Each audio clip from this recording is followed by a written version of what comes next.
I love fall, where you can find all kinds of apples at the farmer's market. So I've created a cocktail mixer that makes the most of that beautiful apple harvest. It's called Autumn in a Cup, and it combines all your great flavors of apple cider with all those spices of fall. I'm gonna show you 3 ways to make this drink. The first is classic hot toddy. Pour Autumn in a Cup into a large stock pot, and we're just gonna let that simmer. I'm gonna put in some spices, so I'm gonna add in some cloves, some cinnamon sticks, and I've got some orange peel here. So I've just got my heat on low, and I'm just gonna let this simmer. I'm gonna put just a little bit of apple whiskey in my cup, and then I'm just gonna ladle in some of this warm cider. Use your cinnamon stick to stir. Now that is gonna warm you up.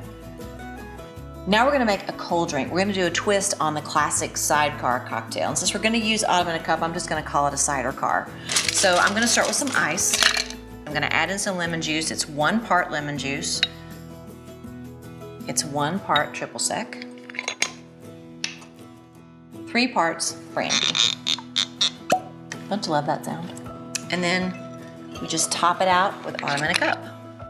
I'm gonna make this even more elegant by using a rimmed martini glass.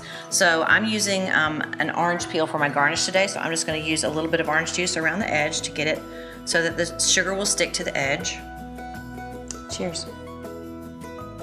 Okay, let's keep the party going with my apple ginger fizz. This is a great drink for kids, but you don't have to be a kid to like it.